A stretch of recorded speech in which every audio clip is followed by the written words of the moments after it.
देखिए, आप सभी मेरी बात को ध्यान से सुनिएगा।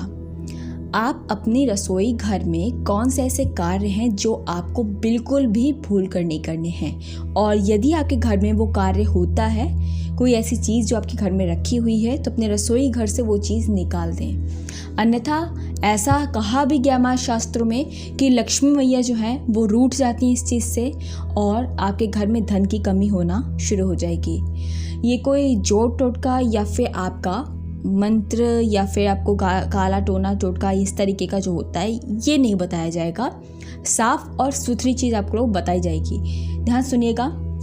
खाने वाली जो है थाली, जो आपकी खाने की थाल होती है, जो आप सजाते हैं, भगवान को भोग पवाते हैं उससे पहले, तो याद रखिएगा, या आप खुद भी भोजन करने बैठते हैं तो भूल कर भी आपकी थाली, आपका बर्तन, आपकी कटोरी, आपकी चम्मच टूटी हुई ना हो या टेढ़ी मेढ़ी सी ना हो। ठीक है, मतलब जैसे कि टूटे, जैसे होता है ना कि क्रैक आ गया हल्का सा, या फिर वो थोड़ी टेढ़ी हो गई लेकिन खाने लायक पात्र है, तो ऐसा ना हो। ऐसा दरिद्रता का प्रतीक कहा जाता है। तो आप अगर सामर्थ्यवान हैं तो आप ऐसा ना करें। अपने जो स्वच्छ बर्तन हैं उनमें ही भोजन को अपना निकालें और खुद भी खाएं। ऐसे बर्तनों को आप अपने घर से बाहर निकाल दें जो टूटे हुए हैं, या उनको बेच दें, या आप देके कुछ और सामान ले सकते हैं मार्केट से। ठीक है, थोड़ा पैसे लगा के, ऐसा होता है। ठीक है, याद रखिएगा इस चीज़ को, टूटे बर्तनों में आपको भोजन नहीं खाना है। दूसरी बहुत ज़रूरी बात, माताएं बहनें जब भोजन को पकाने जाती हैं या सुबह उठते ही पहला काम होता है उनको किचन में घुस के चाय बनाने का। तो बहुत सी महिलाएं जो चाय बनाती हैं तो ऐसा वो करती हैं कि बिना नहाए धोए वो चाय बनाने बैठ जाती हैं। तो कोशिश करें कि प्रातःकाल पहले उठते ही आपका कार्य होना चाहिए कि घर को, आंगन को जो है सफाई करके फिर आप जाएं नहाने, स्नान, उसके बाद ही रसोई घर में अपना प्रवेश करें। अब आपके मन में संशय आएगा कि यदि ऐसा है, जब मैंने बोला कि अपने आंगन को बुहारो, मतलब सफाई करो, अपने गेट की, अपने घर की, कमरे की सफाई करो, तो इसमें हम क्या रसोई घर की सफाई ना करें? तो इसके लिए भी मैं आपको तीसरी बात बताती हूँ, बहुत ज़रूरी। रात को भूल कर भी अपने घर के जो झूठे बर्तन हैं वो मत छोड़ो। अपना जो रसोई घर है वो गंदा मत छोड़ो, उसको स्वच्छ करके सो। रात्रि में ही आपको, शाम के वक्त ही ये कार्य कर लेना है भोजन बनाने के बाद। ठीक है, इसके बाद आपको एक और ज़रूरी कार्य है जो वो करना है। ठीक है, रसोई घर साफ करके ही सोना है, ये आप जान चुके हैं। एक और ज़रूरी बात है कि भोजन खाने से पहले 2 मिनट आपको करना क्या है, आपको 2 मिनट हाथ जोड़कर प्रभु के सामने वो इस भोजन को समर्पित करना है। इस भोजन को समर्पित करने का जो मंत्र होता है वो ये है कि त्वदीयम वस्तु तो गोविंदम, त्वदीयम वस्तु तो गोविंदम तुभ्यमेव समर्पयि। मतलब आपकी वस्तु से ही मैं आपको भोजन पवाता हूँ, आपको भोजन चढ़ाता हूँ। मैं भगवान आपके ही भोजन, जो आपकी दी हुई सृष्टि का जो सामान है, उसी से आपको भोग लगा रहा हूँ। कृपया करके इस भोजन या आप जो भी समर्पित करना चाहते हैं वो उसको समर्पित करता हूँ, इसे आप भोग लगाएं और तब मैं इसे पाऊँगा। तो ये होता है कि भगवान आपकी ही दी हुई चीज़ों से मैं आप ही को भोग लगा रहा हूँ। तो ये बात का आप ध्यान रखें, ये बहुत ही ज़रूरी बात थी। एक और बात मैं आप सभी से बोलना चाहती हूँ कि रसोई घर की मान्यता उसी प्रकार से मान्यनित है जैसे कि हमारे पूजा घर से है। आप पूजा घर में कैसे प्रवेश करती हो?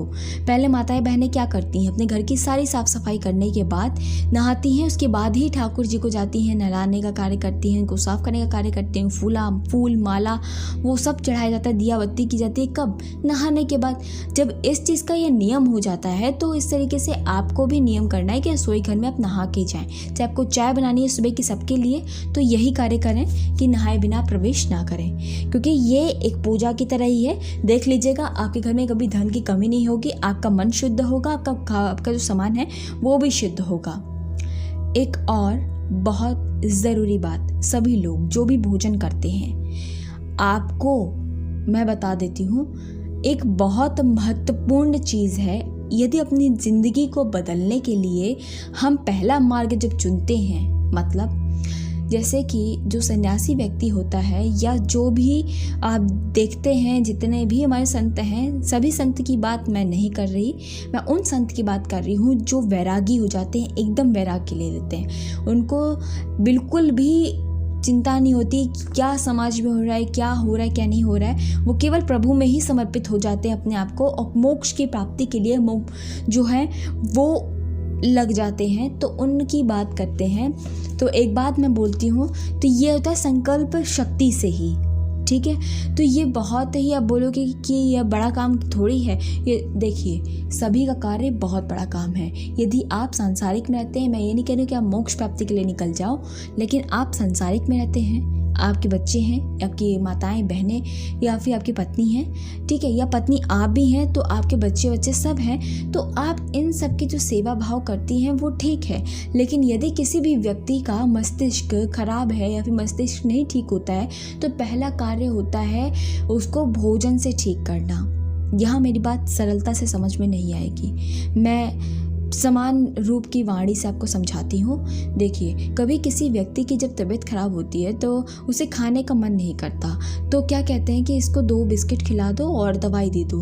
तो आप मुझे एक बात बताइए, जब सरल व्यक्ति बिल्कुल सामान्य होता है, सामान्य स्थिति में होता है, एकदम सही स्वस्थ होता है, उस स्थिति में वो व्यक्ति कितना ज़्यादा भोजन करता है कि नहीं। अब व्यक्ति की जब तबीयत खराब हुई तो वो 2 बिस्किट से ही काम चल जा रहा है उसका।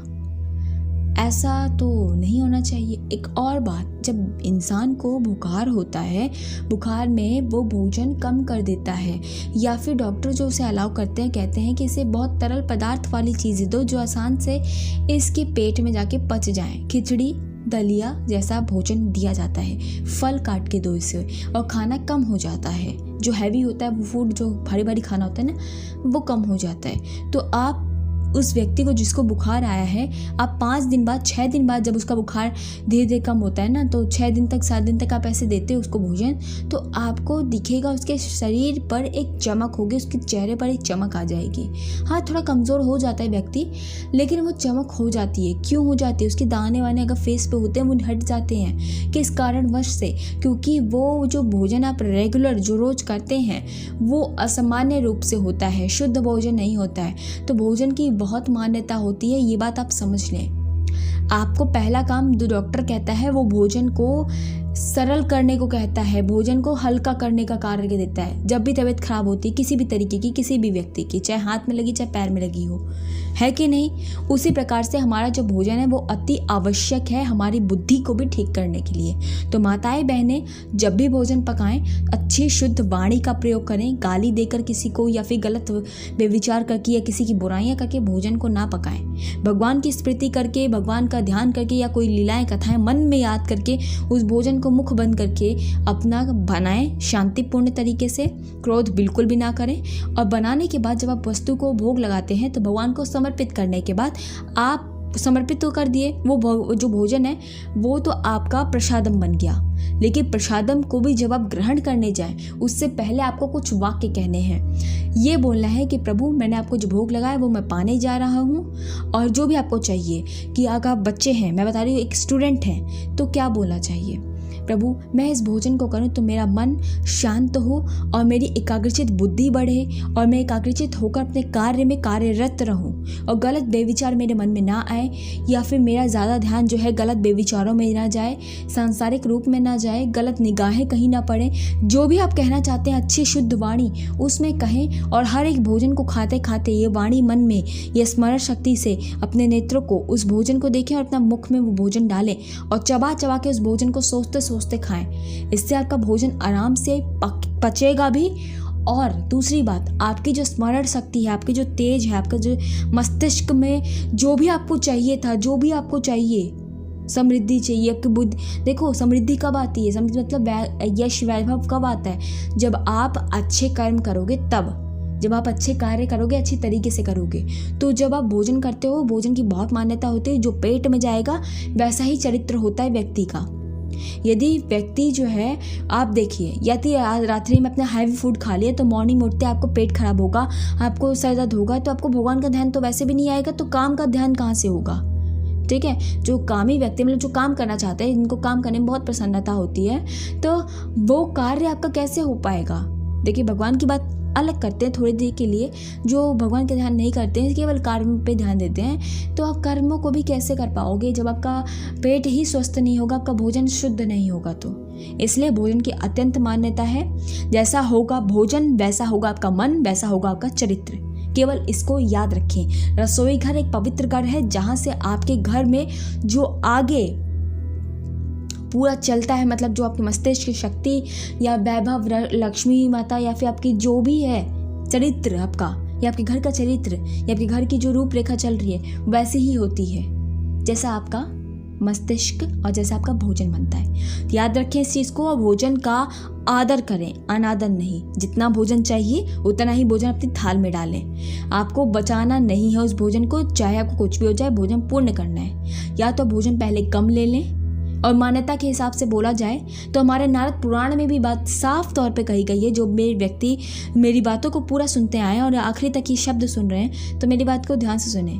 नारद जी के कथन में बात साफ तौर पे कही गई है कि व्यक्ति को केवल जो उसकी मुट्ठी में ही भोजन आता है उतना ही करना चाहिए। अब यहाँ लोग मेरी बात को सुन के बहुत हंसेंगे या फिर उसकी ठहाके लगाएंगे, लेकिन मैं आपको सत्य बताती हूँ। हमारे पेट का जो साइज़ है, हमारे पेट की जो लंबाई चौड़ाई जो भी है वो हमारी केवल मुट्ठी के बराबर है। अपनी मुट्ठी को बनाएं, केवल उतना ही मुट्ठी के बराबर आपका पेट है। तो आपका जो भोजन होना चाहिए आपकी जितना मुट्ठी में आए उतना ही आपको करना चाहिए एक समय पर, क्योंकि हमारे पेट में जो शक्ति होती है वो मुट्ठी के बराबर ही होती है। अब मैं यहाँ एक छोटी सी बात और बताती हूँ।